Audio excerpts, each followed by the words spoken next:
आदाब, नमस्कार। मैं फैसल और आप देख रहे हैं नेशनल दस्तक। भारत में देखिए कैसे कैसे लोग बसे हुए हैं। भाई साहब, एक से एक ठग पड़ा हुआ है। अभी देखा आपने सोशल मीडिया पर एक रोबोट वायरल हो रहा है जिससे दावा किया जा रहा है कि ये एआई रोबोट है। अब ये टीचर का काम करेगी। सोचिए उसकी हकीकत क्या है। उसकी हकीकत यह है कि उसके अंदर एक एलेक्सा फिट करके और एक कपड़े की दुकान से डमी उठाकर लाए और उसमें एलेक्सा फिट करके और उसको स्कूल में खड़ा करके जो है मीडिया के सामने बयान दिलवा दिया। और आप सोचिए कि पूरा मीडिया उसको दिखाने में लग गया कि देखिए भारत कितनी तरक्की कर रहा है, एआई रोबोट बना दिया।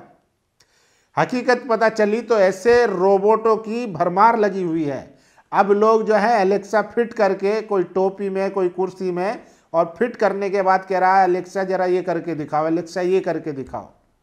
जबकि हमने देखा कि रोबोट कैसे होते हैं। वो बाकायदा पूरा मूव करते हैं, उनकी हरकतें होती है, मूवमेंट होता है। लेकिन यहाँ पर सिर्फ वो डमी खड़ी हुई है और कह दिया। और ये मीडिया जो है धड़ल्ले से दिखा रहा है कि देखिए भारत कहाँ पहुँच गया। तो जो नकल है, नकल के मामले में भारत में एक से एक लोग पड़े हुए हैं, आप सोचिए। और मीडिया जो है इस पर सवाल नहीं करता, उस पर भी बात करेंगे। इसके अलावा हल्द्वानी में एक मौलाना साहब को जो है एटीएस ने हिरासत में लिया था। हिरासत में लेते ही मीडिया में चलाया कि व्हाइट कॉलर जो मॉड्यूल था वो अब उत्तराखंड में पकड़ा गया। लेकिन हकीकत क्या थी उसकी, उनको वो 4 घंटे पूछताछ के बाद उन पर शक था, या जो भी मामला था एटीएस ने 4 घंटे पूछताछ के बाद उनको छोड़ दिया। उसके बाद मीडिया में खबर नहीं चली। जो चलानी थी वो चला दी, लेकिन जब उनको छोड़ दिया गया, वो बेगुनाह निकले, तब वो खबर नहीं चली। तो मीडिया में जो परसेप्शन देना था कि देखिए मस्जिद के मौलाना इमाम साहब गिरफ्तार हुए हैं, लेकिन जब वो बरी हुए तब खबर नहीं बताई। वो खबर हम बताएंगे। उससे पहले देखिए बच्चू कादू हैं, ये महाराष्ट्र के पूर्व मंत्री हैं। 3 बार आज़ाद इंडिपेंडेंटली लड़कर विधायक बन चुके हैं। इन्होंने एक बड़ा बयान दिया है जो आज पूरे भारत में चर्चा का विषय बना हुआ है। बच्चू कादू कह रहे हैं एक जनसभा को संबोधित करते हुए, मुसलमान हिंदू को वोट दे सकता है तो हिंदू मुसलमान को वोट क्यों नहीं दे सकता। सबसे बड़ा सवाल उठाया है इन्होंने। यही सवाल ओवैसी पिछले कई सालों से कहते आ रहे हैं कि वोट लेने देने वाले नहीं, अब है बारी आपकी वोट लेने की, वोट लेने वाले बनिए। और ये देखिए, ये असल में सेक्युलरिज्म की मिसाल ये पेश कर रहे हैं कि जब आप वोट ले सकते हैं तो दे क्यों नहीं सकते हैं। आज तक इस देश में एक पैटर्न है वोटिंग का। अगर दलित कैंडिडेट लड़ रहा है, दलित वोटर है, और मुसलमान से जब तक उसका गठबंधन नहीं होगा तो दलित मुसलमान को वोट नहीं दे सकता। ओबीसी जब तक दलित को वोट नहीं देगा जब तक उसका गठबंधन नहीं होगा। और यही हाल है, सवर्ण जब तक वोट नहीं देगा दलित ओबीसी को, जब तक उसका कैंडिडेट ना हो, गठबंधन नहीं कैंडिडेट ना हो। अगर उसे लगेगा कि बीएसपी में कोई सवर्ण उम्मीदवार है और बीजेपी से कोई दलित पिछड़ा उम्मीदवार है तो वो सवर्ण उम्मीदवार को वोट देगा। लेकिन मुसलमान इकलौता ऐसा है जो बीजेपी को छोड़कर सबको वोट करता है। तो अब जो है ये बात कहीं ना कहीं उठने लगी है कि मुसलमान को ये जिम्मेदारी बनती है, बहुसंख्यक समाज पर जिम्मेदारी बनती है जो आप वोट ले रहे हैं कि आप अपनी माइनॉरिटी का ख्याल रखें, संविधान में मिले अधिकारों का ख्याल रखें। जब आप वोट ले सकते हैं तो दे क्यों नहीं सकते हैं। तो बच्चू कादू का ये सबसे ज़्यादा वीडियो वायरल है कि आखिर आपको भी ये अब सोचना पड़ेगा, जब आप वोट लेंगे तो देना भी आपको पड़ेगा। और देखिए ये रियल बच्चू कादू हैं। इन्होंने 3 बार निर्दलीय प्रत्याशी के तौर पर महाराष्ट्र के अमरावती की अचलपुर विधानसभा सीट से जीत दर्ज की थी। ये सीधा सवाल कर रहे हैं कि मुसलमान हिंदू को वोट दे सकता है तो हिंदू मुसलमान को वोट क्यों नहीं दे सकता। इसका जवाब क्या है। तो सोचिए, देना तो पड़ेगा। और धीरे धीरे अब लोकतंत्र की जो है वो जड़ें मजबूत हो रही है और सबको उसमें हिस्सेदारी मिल रही है। और ये सोचिए, मतलब निर्लज्जता की हद होती है। एक प्रोग्राम में बड़ोदरा में जेपी नड्डा जो बीजेपी के अध्यक्ष हैं, उनका स्पीच चल रहा था, गार्ड को अचानक प्रॉब्लम हुई और वो चक्कर खाकर गिर गए, लेकिन मजाल है कि वो अपनी स्पीच रोक पाते। मतलब मानवता की इतने से भी गुण नहीं है बीजेपी में। उनके लिए चुनाव ही इकलौती जिंदगी का मकसद है। तो देखिए किस तरीके से वो एक जो गार्ड हैं जो खड़े हुए थे वो ज़मीन पर गिर पड़े, लेकिन मजाल है मंच पर बैठे तमाम नेता अगर हिले भी हों और जेपी नड्डा जी का भाषण रुका भी हो, वो लगातार चलता रहा। इनके लिए आदमी जिए मरे कुछ भी करे, लेकिन इनका फोकस जहाँ है चुनाव जीतना, भाषण देना, उसी पर ही रहता है। तो सबसे ज़्यादा ये वीडियो वायरल है और सोचिए किन लोगों को आपने सत्ता में बिठा दिया, जो सिर्फ चुनाव और सत्ता के लिए किसी भी हद तक जा सकते हैं।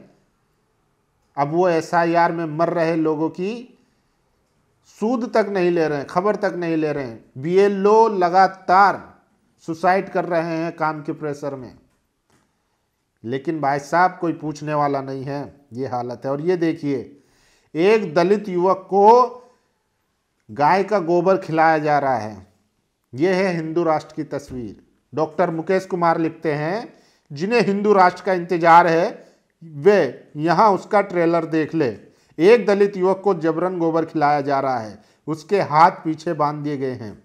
तो सोचिए कि अगर हिंदू राष्ट्र बन गया, जो असल में ब्राह्मणवादी व्यवस्था है, जहां पर दलित, पिछड़ा, आदिवासी, अल्पसंख्यक सब शूद्र हैं, सब प्रताड़ना के अधिकारी हैं, महिलाएं, तो क्या हाल होगा। तो हिंदू राष्ट्र सिर्फ एक ख्वाब है, और ये जो है दलित, पिछड़ा, आदिवासी महिलाओं का इसमें कुछ आला भला होने वाला नहीं है। लेकिन उनके जरिए मनुवादी, जातिवादी, ब्राह्मणवादी लोग जो है अपना उल्लू सीधा करना चाहते हैं, ताकि जो सालों पहले प्रथा चली आई थी वो दोबारा से कायम हो सके। क्योंकि बाबा साहब, पेरियार, फूले, इन लोगों ने जो कुचलने का काम किया था उसको फिर से लाने की कोशिश की जा रही है। और ये देखिए एनआईए ने हल्द्वानी मस्जिद के इमाम मौलवी आसिम सहित 2 लोगों को पूछताछ के बाद छोड़ा। दोनों को दिल्ली ब्लास्ट मामले में कस्टडी में लिया गया था। लैपटॉप, फोन की जांच हुई, जांच पूरी होने पर छोड़ दिया गया। ये वो खबर है जो गोदी मीडिया आपको नहीं दिखाएगी। जब इनको हिरासत में लिया गया, कस्टडी में लिया गया पूछताछ के लिए, तो बड़ी बड़ी हेडलाइन चली, व्हाइट कॉलर मॉड्यूल का कनेक्शन उत्तराखंड में, मौलाना मस्जिद से गिरफ्तार, कब तक चलेगा ये।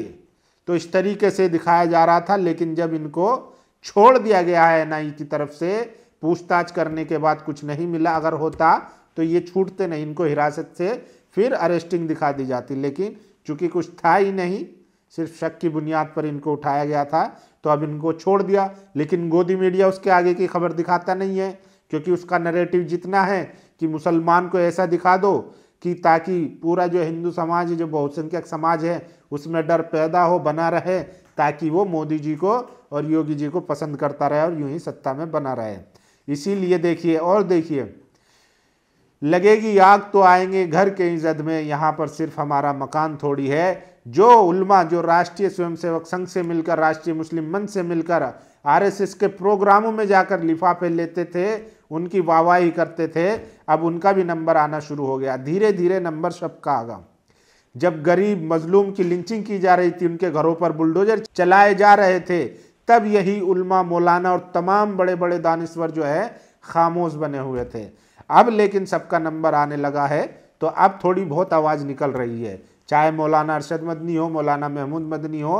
अब बरेली में मौलाना तौकीर रज़ा याद हैं, जेल में डाल दिया गया, उनको अंदर पड़े हैं। कौन पूछ रहा है? कोई नहीं पूछ रहा है। जब आवाम को आपने नहीं पूछा, तब आपको कौन पूछेगा। और ये जो सोच रहे हैं अभी भी बचे कुचे उल्मा और मौलाना और दानिश्वर कि हम बचे रहेंगे आरएसएस की गुलामी कर कर, या बीजेपी के साथ हम साठगांठ कर कर बच जाएंगे, तो ऐसा होने वाला नहीं है। देर सवेर भले ही हो, लेकिन नंबर सबका आएगा।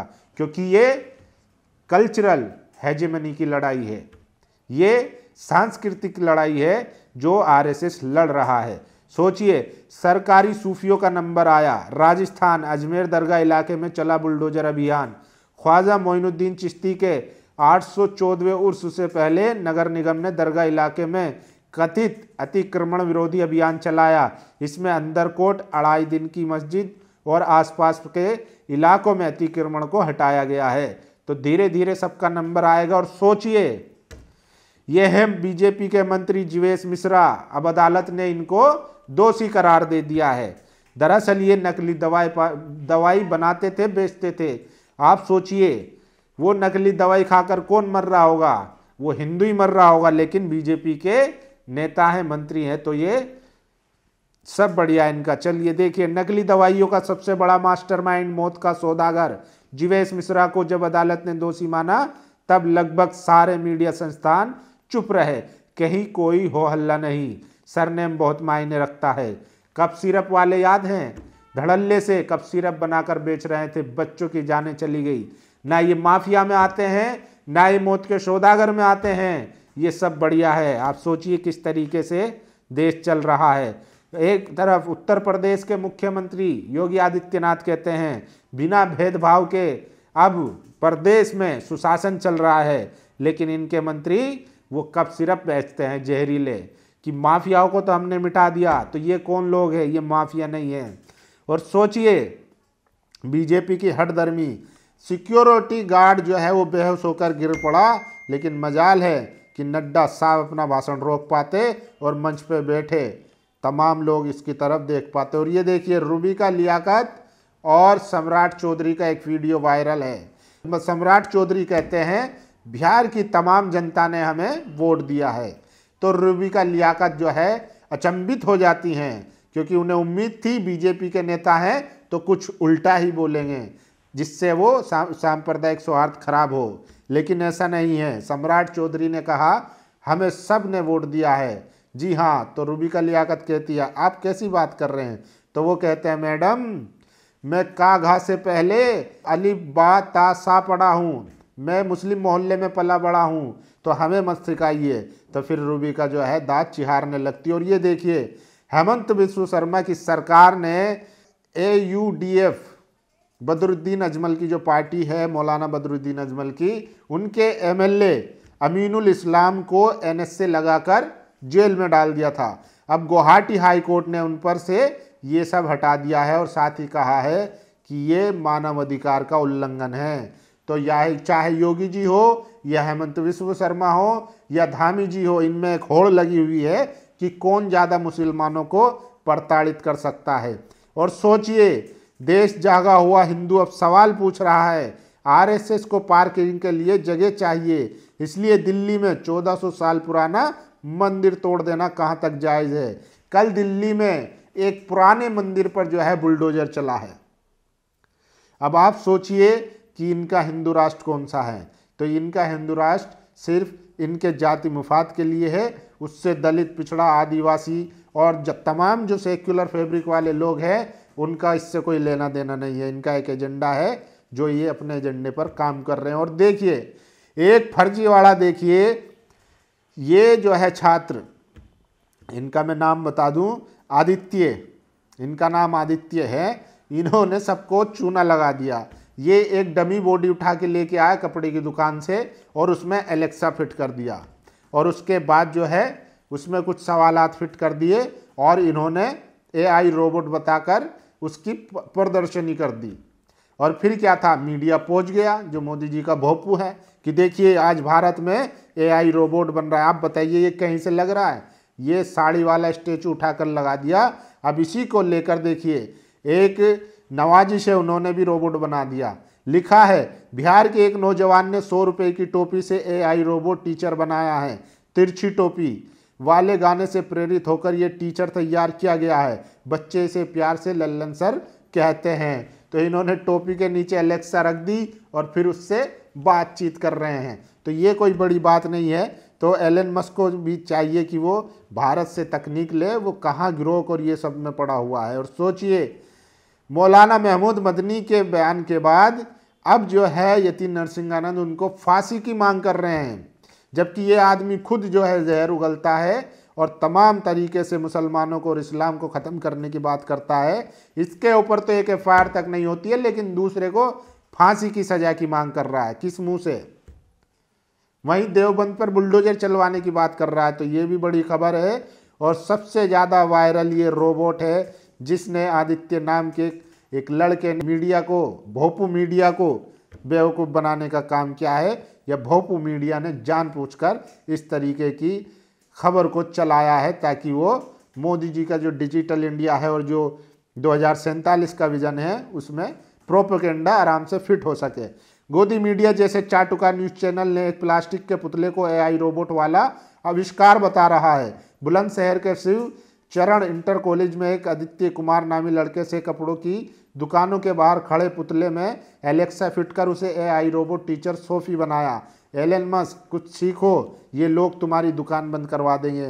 तो इस तरीके से फर्जीवाड़ा भी चल रहा है। बाकी आप लोगों की क्या राय है सारी खबरों पर, अपनी राय जरूर दीजिए। शुक्रिया। दस्तक की आपसे गुजारिश है कि अगर इसको बचाना चाहते हैं तो नेशनल दस्तक को सब्सक्राइब करने के लिए रेड कलर के सब्सक्राइब बटन को दबाएं, फिर बेल आइकन की घंटी दबाएं। नेशनल दस्तक को बचाने के लिए बहुत जरूरी है कि हर खबर को शेयर करें, लाइक करें, कमेंट जरूर करें।